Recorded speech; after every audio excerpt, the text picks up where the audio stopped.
第69章转变。说好了不喝酒，但是因为陈正华的原因，这一次是我破了规矩，结果一喝酒高燕就喝多。我送高燕回家，这一次终于找到了她家的住处。原来这女人也住香蜜湖，住的是那种单身公寓，一个月光租金加水电就破2000，这可是04年，很多人一个月也挣不了这么多钱。房子不大，但是一个人住绰绰有余，关键是房间收拾的特别干净，可谓视纤尘不染。我送到了地头就要走，被他拽住了手。陈斌，不走可不可以？高燕迷迷糊糊的嘀咕。看到高燕这个样子，我心头不由得一软。我很清楚这个女人坚硬外壳里面内心的脆弱。还记得公司刚刚出事的时候，大部分人都走光了，就只剩高燕一个经理了，而销工中也就只剩我一个人了。那一次高燕求我不要走，我现在还记得当时的情形。想想高燕也的确不容易，一个女孩子单枪匹马的来深圳打拼，干的是最考验人的工作，这么多年风风雨雨的打拼，她经历了多少的困难和痛苦。别说她一个女孩了，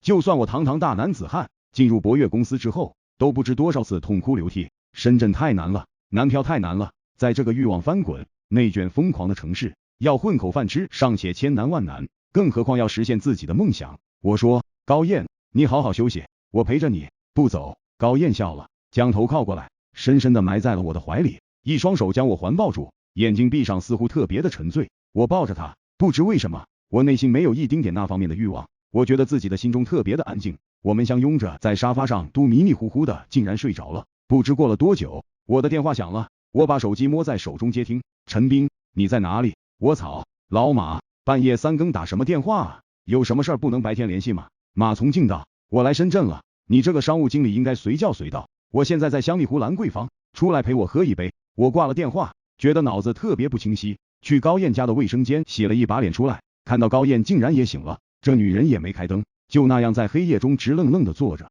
眼睛落在我身上。我说马从敬来了，这女人疯了一样，说要我去兰桂坊找她。高燕嗯了一声。我把灯打开，看到她一副可怜巴巴的样子，我想凑过去摸摸她的脸颊，但是终究按捺住了冲动。我真的不想搞办公室的恋情，而且我和高燕还是上下级的关系，更重要的是现在我跟苏雪娇又还关系紧密，所以最后我一咬牙，狠心走了。我走到电梯门口，还感觉到高燕在背后看我。兰桂坊，马从敬一个人在酒吧喝酒，这个时候正是酒吧活跃的时候。我道，老马，你什么时候来深圳的？怎么无声无息，半夜才给我来点动静啊？马从敬嘿嘿冷笑道，你那天打电话骂我骂得爽啊，你当骂了我就不找上门来算账的吗？我说你就别委屈了，因为这一骂我们深圳公司解决了很多问题。今天晚上我和陈正华握手了，我们公司管理层之间基本上统一了思想，反正现在我这边的产品思路是买域名为先锋，域名之后紧跟着推企业网站，在企业网站的客户中，则由我们在卖行业网站。行业网站方面，现在陈正华亲自率领团队在搞研发，估计是1个星期之内就能出样板，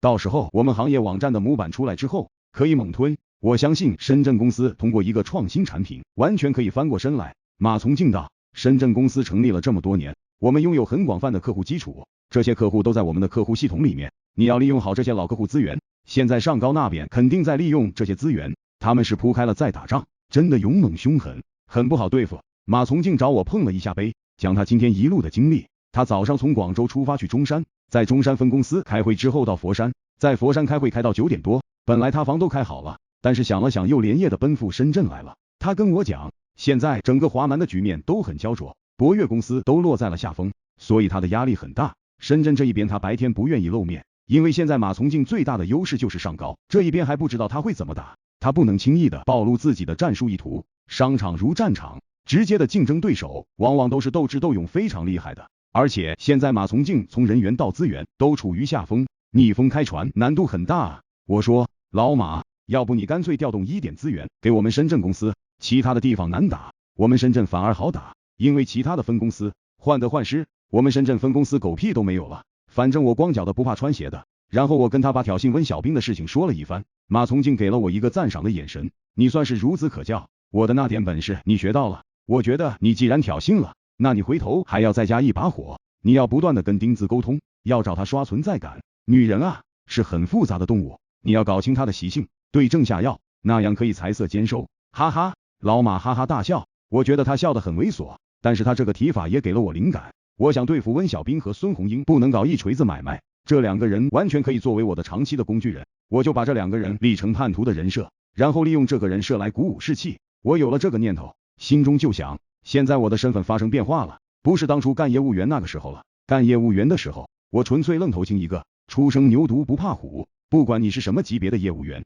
我不服就干，干赢了我风光，干输了卵朝天无所谓。但是现在我带团队，手底下几十个兄弟，我就不能不顾后果，任何事情都需要未雨绸缪。